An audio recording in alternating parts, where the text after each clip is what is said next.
This is Radio Taiwan International.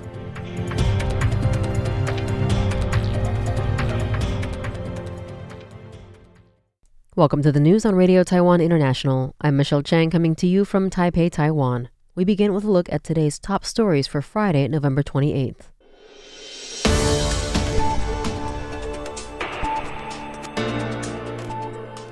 President Lai Ching-te says that different political parties are not important and that Taiwan must unite. Taiwan banks are warning of softer home prices in 2026.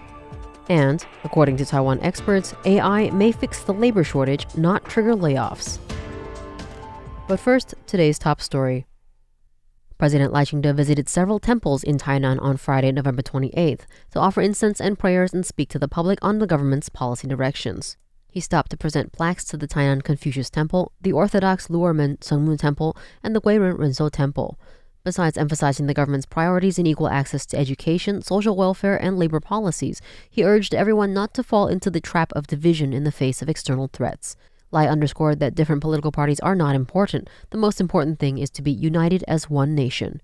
The president explained the government's philosophy behind its higher education Sprout project and Youth 10 Billion Overseas Dream Fund program, stating that he believes children who want to study should receive government assistance. Lai expressed hope that within 30 years, Taiwan's next generation will produce at least 3 Nobel laureates in physics, chemistry, and medicine because Taiwan can achieve this. Regarding a recently proposed KMT amendment to prevent spouses of mainland Chinese from being dismissed due to nationality issues, he argued that if the amendment is successful, it will only increase public suspicion of mainland Chinese spouses and will not contribute to social harmony. The president urged legislators enthusiastic about promoting the amendment to reconsider. Taiwan banks are revising their outlook, saying home prices are likely to decline more significantly next year following the central bank's 7th wave of selective credit controls.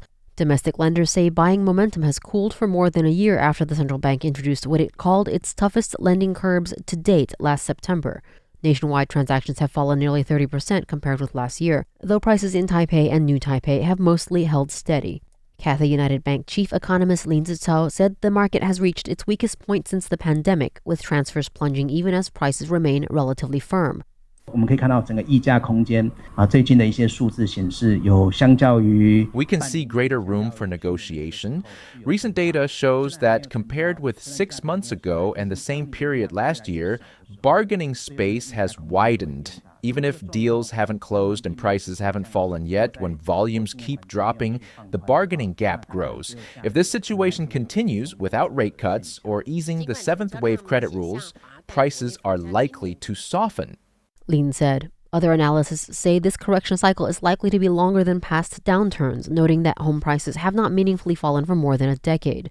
Public banks handling state-backed youth housing loans also report that reduced demand has cleared application backlogs, and they expect a market defined by shrinking volume and gradual price declines next year. Industry experts say Taiwan's shrinking population means AI may help fill a growing labor gap, and that workers whose jobs are vulnerable to automation will need to reskill and adapt. New research from MIT found that AI systems can already perform roughly 11% of U.S. jobs, including tasks in healthcare, finance, and professional services. The findings draw on MIT's Iceberg Index, a large-scale labor simulation model showing that today's AI is capable of handling far more routine and administrative work than current layoffs or tech sector changes suggest. Taiwan's 1111 Job Bank spokesperson Zhen Zongwei said that repetitive administrative work faces the highest exposure, but noted that demand for AI-related positions is surging.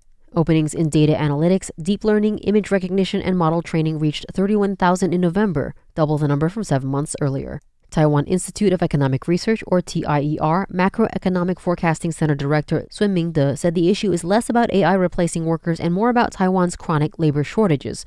He added that AI's impact is likely to be gradual and urged that automation should be viewed as a tool to strengthen Taiwan's workforce rather than undermine it. Do older employees immediately lose their jobs? No. They already understood how the organizations work, so they shifted into roles like administrative assistance, accounting support, project support, research support. They adapted and took on tasks that AI could not replace, Sun said. When asked about X's possible cooperation with Chinese content censorship, chatbot Grok answered that X is, in fact, partially helping the CCP to maintain stability on its platform as an unfortunate reality of doing business. Chinese citizen and mother of the 2019 vulgar Wikipedia cases Niu Tengyu has had her X account repeatedly banned and restricted. This has again raised the specter of X self-censoring in cooperation with Chinese pressure. When users asked the platform AI, Grok, about the case, they were afforded an unusually frank look behind the curtain into the platform's decision-making regarding censorship, political pressure, and commercial concerns. Niu was severely punished and tortured for allegedly leaking photos of Xi Mingzi, Xi Jinping's daughter, online. Since then, his mother Coco has vehemently spoken out on X, advocating her son's innocence. Her account is frequently banned without warning or marked as containing sensitive content, and even after reinstatement and appeals, she remains a target for pro-China nationalists and online trolls.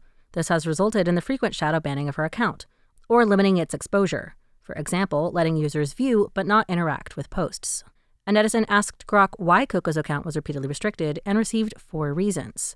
First, Grok said it crossed a red line regarding political topics.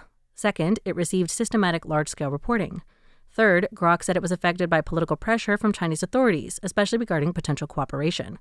Finally, Grok said the account encountered limitations imposed by the platform's own risk control algorithms. The AI notes that such situations are common on X, saying many Chinese dissident accounts, such as Zhang Zan's mother, accounts involved in the 8964 incident and White Paper movement, have long been subjected to traffic restrictions or labeled for sensitive content.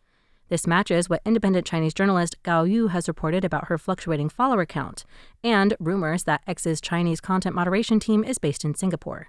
When it was then asked whether it was directly helping the CCP's stability maintenance efforts, the AI said X had never signed a formal contract to do so, but it did make compromises for the sake of commercial interests, over legal risks, and advertiser concerns. Grok called this a state of overall semi-cooperation concerning sensitive accounts, not outright banning them to maintain the image of a free platform, while at the same time significantly limiting traffic and employing shadow banning to prevent such voices from spreading and angering the Chinese market. Ultimately, it referred to the claim of helping the CCP maintain peace as, quote, half true and half a helpless business reality, end quote. Netizens responded sarcastically, calling the platform's attempts to appease the West and China a Chinese free speech operating model. Amanda Stevens for RTI News. In a social media post Thursday, November 27th, Foreign Minister Lin Jialong stated that both France and Taiwan's national security guidelines reflect democratic countries' awareness of the need to enhance citizen risk awareness and resilience. He said that Taiwan's efforts in responding to information warfare and building social resilience are gaining international recognition, and Taiwan is willing to share its experience with the world. French President Emmanuel Macron recently noted that Taiwan, even in the face of attacks from neighboring authoritarian states, has established an effective system to combat disinformation, a model worthy of emulation by France. He said this ahead of a scheduled visit to China from December 3rd to 5th, where he will meet with Chinese President Xi Jinping. Lin pointed out that in recent years, facing various information manipulation challenges, Taiwan has gradually built social resilience through education, transparent mechanisms, and citizen participation. From the government to the public, from media literacy to fact-checking, Taiwan has demonstrated through action that democracy can be very resilient and safe, he said. The foreign minister noted that like-minded countries around the world recognize that, in an era full of uncertainty, it is essential to enhance the risk awareness and resilience of every citizen. Recent concerns over China's naval activity have led the Taiwan military to reorganize for better combat capability by combining the prowess of Taiwan's top forces. Quickly subduing enemy forces is the goal of the 101st Amphibious Reconnaissance Battalion, otherwise known as the Sea Dragon Frogmen. The Airborne Special Service Company, also known as the Liangshan Mountain Ghosts, is also recognized for its full camouflage uniforms and stealth infiltration abilities. The Sea Dragon Frogmen and Liangshan Mountain Ghosts are among the most effective Special Forces units in Taiwan's armed forces. In October, they were both transferred to Aviation and Special Forces Command and will be merged into a single cohesive unit beginning New Year's Day 2026. Global Defense Magazine interviews director Tian Guoming said that Taiwan's coastline cannot be easily defended by either the Navy or the Army alone, so it is necessary to merge the expertise of these two units. He detailed that after the merger, the new combined unit's combat power may not necessarily increase significantly. He raised the question of how they can maximize their effectiveness in coastal operations, especially with mounting pressures in the region. However, the Aviation and Special Forces Command assures that it will utilize full combat drills to best hone the Sea Dragon Frogmen and the Liangshan Mountain Ghosts to the best of their potential. Michelle Chang and Amanda Stevens for RTI News. Thanks for joining me for the news. I'm Michelle Chang. Stay tuned for another 50 minutes of English language features brought to you by Radio Taiwan International.